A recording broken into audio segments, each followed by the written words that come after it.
Hey guys, and welcome to part 4 of Let's Play Call of Duty Modern Warfare 3 Defiance on the Nintendo DS. In the last part we actually did something a bit different and controlled a plane up above as well as troops on the ground. So yeah, we are now assuming control as the Americans, because in the last part, or the last two missions we've been the British people, so now we're back to being the Americans that we were in the very first mission. Now, this is actually the last of the snow missions, you may be pleased to know, because we have, the last 4 missions have just been based on the snow. While the console games there's snow missions in there, but they're kind of spread out a bit more. Like in this game, the environments and the different environments you go to are very much like stacked together. So like this beginning bit of the game we're in the snow, and then the next part of the game we're going to be in a different location. So yeah, this is the last one that we're going to actually be here in the snow, in case you're sick of it. I mean, like, I'm a bit sick of it because I'm LPing it, but if I was actually playing the game, thinking about it, there's only like the end of this part it will be 40 minutes, so 40 minutes isn't that long. But yeah, you do, when they say create a distraction, you do just have to go over to that lorry and set some explosives on it. I don't know why you have to create the distraction, doesn't really make that much sense, but there's a little timer on the bottom screen. It's all very nice, there's some nice features. But you have to create a distraction and then just murder everyone anyway. Why not just like put the explosives like near the door or something, you know, blow some people up. I mean, I'm guessing there were some troops inside that lorry, so I don't know, whatever, you know. I'm not a military mastermind like these guys, obviously. I just don't know. Like the National Guard. Ah, the National Guard. So here's a new weapon we haven't seen before. As you probably can already tell, all the weapons you find are just ones from the console versions. There are no new weapons in this game. Alpha, we've confirmed that part of the but what we're pipeline going to do now is something, it's kind of interesting. You need to activate the shut-off system to prevent any further losses. Stop talking. Command out. You heard him. We're shutting it down. It's all you, Wilson. Yeah, we're shutting down the pipeline because the Russians are trying to get it. But yeah, this is a much better little mini-game thing than what we were doing before with the red or the green blocks coming along and having to press them. Very similar to Fallout 3, or that's what it reminded me of. As you can probably read on the top screen, what you have to do is guess what combination of numbers the code is, and then you're given clues. Also a bit like Mastermind, that weird little game as well, I guess, where you're told exactly like how wrong you are, so you can figure out from that. It's not too hard. You only have to do 3. You're told if you got a right number, and you actually have it on the bottom screen saved, like what your score was from the last one. Like, yeah, like 7's right, but obviously, as you can see there, 7 should go all the way on the right. But once you do it 3 times, you then have 30 seconds to do it. So, you know, you're not going to fail. I don't think there's any real consequence for failing. You probably just have to restart the checkpoint, and I think the checkpoint was right before we did this, so there's not too much pressure to do it, but it's nice, you know, nice little thing using the touchscreen, and yeah, I thought it was cool. Definitely a lot better than the green squares, because the green squares is like just pressing thing, nothing really to it, kind of a bit boring, but that one, yeah, that was alright. You know, I wish they just took out the green squares and had that, you know. You actually have to do a bit of thinking for that, which is kind of strange in a Call of Duty game. Yeah. So, while we're doing this mission, because it's kind of a bit boring, I'd like to talk a bit about the multiplayer in this game, because, of course, Call of Duty is all about the multiplayer. Well, not for me, but for a lot of people, it's all about the multiplayer. I mean, I love the campaigns in the Call of Duty games. That's a lot. That's like half the reason for me to buy them, and then the other half is the multiplayer, so yeah, I mean, the multiplayer in this game, I haven't played it just because what you're seeing now is footage of me playing it on an emulator, so of course I can't. I mean, maybe there's a way to set it up to play online, but I highly doubt it, and I can't be bothered to figure all that out. So yeah, there's multiplayer, and it's obviously a lot more stripped down version. Apparently, from what I've read on the internet, that this is the first one to actually feature certain features from from the actual console version, like loadouts and perks and all that. You know, the main things that make Call of Duty Call of Duty. You know, they've actually added it in this game for the DS, But anyway, this is something a bit different. This is probably like the only different thing you have to do in this mission from the last one. You get these binoculars and you can actually mark different targets. I don't think you actually mark the targets. I think you actually just say the certain point where you have one to hit. So you get 3 different weapons. You get the Gatling gun, the missiles, and like the nukes. They're not actually nukes. They're just, you know, stupidly big bombs.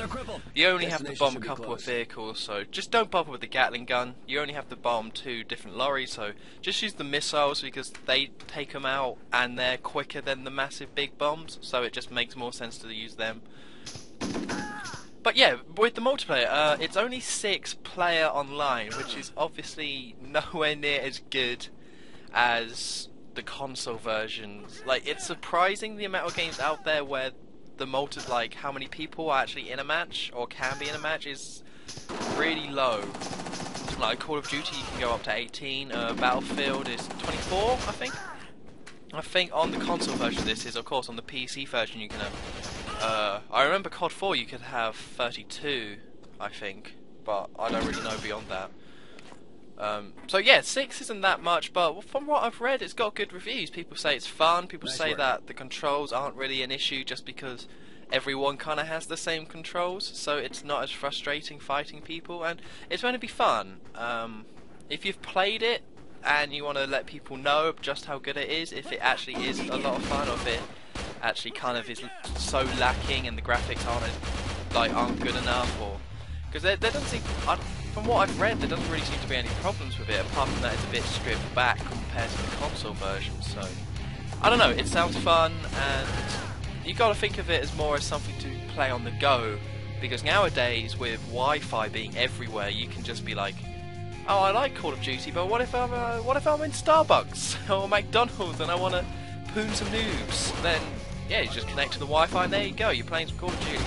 It's probably a nice alternative to the actual, you know, sitting at home screaming at people.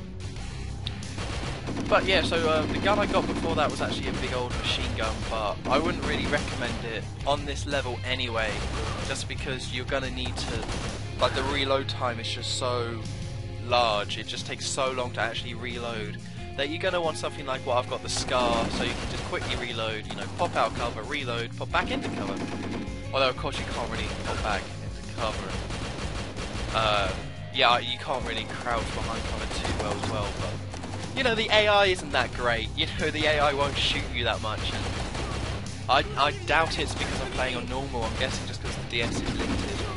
Like, they did a good job for how limited the DS is. I mean, but yeah, the AI is kind of all over the place. And, you know, I don't mind. I think it's funny. I think it's pretty funny. I think the gun I've got now is the AK, although it really doesn't look like it, so I don't want to say that it definitely is. So, yeah. But we're actually coming towards the end of the mission now. You have to wipe out all these people here. It can be kind of annoying, but honestly, just get a bit close and just see them on the radar exactly where they are, because they're going to be up above and down below, and of course, but you know, thanks to auto aim, you can just, you know, pop out, shoot them, and there we go. That's how you play the first-person shooter, guys. That's how it's done. So yeah, I'm just going to take some guys out. I probably should have used some grenades, but there's surprisingly a lot of guys here, and yeah, you might not have noticed, but my 2 guys are gone. You know, the 2 guys that's been following me for the whole mission, they're not around for this fight, and I'm not too sure why. It glitched or something bad happened with their AI, and they were just like, nope, I'm not gonna follow this guy anymore.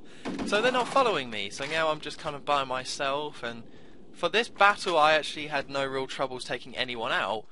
But yeah, because my 2 guys are here, I've come to the door you're meant to come to, and they're not there, so I can't progress. So I went all the way. I'm gonna make an edit jump here. I went all the way back, found them. They weren't moving. I couldn't get them to move. I tried shooting them, tried for a while. They just wouldn't move, so I had to kind of kill myself there. So yeah. Yeah, I had to kill myself to kind of progress. My trick to, or what I would say to try and avoid something like that happening, is just don't leave them behind. When I play these sort of games where I have AI partners, I usually stick behind them anyway, for the most part, just because, well, it depends on the game of course, but just because they know exactly where to go. Like how in Gears of War 2, I think I'm thinking of Gears. No, Mass Effect 2, where your AI partners would always stand at the door where you have to go. So if you follow them, you're always going to go in the right path, but they won't go anywhere if it's not the right way to go. So you can kind of use the same rule of thumb with these guys. You know, they know where to go exactly. All you have to do is take out any enemies around them, and I guess you kind of have to babysit them a bit. But, you know, whatever. I mean, I've had glitches happen in a lot of games, and it didn't. The checkpoint was right there, so I'm just glad I could actually do this bit, and I didn't have to restart the whole mission. That would have been really annoying, but still, I can't really justify it. Yeah, the game messed up. And slow-mo explosion. Still, yeah, I still don't know if that's meant to be slow-mo or if the game's breaking. Yeah, it's not quite as cool as the console versions, but it's nice. It probably would have made more sense if they didn't do the slow-mo, but yeah, we're actually coming towards the end of the part. I actually find a collectible right here, which I'll probably talk about in the next part, but I've been on Storm 23, and I will see you in the next part. Let's play Modern Warfare 3. Vargas, damage assessment. The pipeline hit must have been collateral damage. All other sectors are showing up green. The odds were stacked against us. But you did damn good, soldier.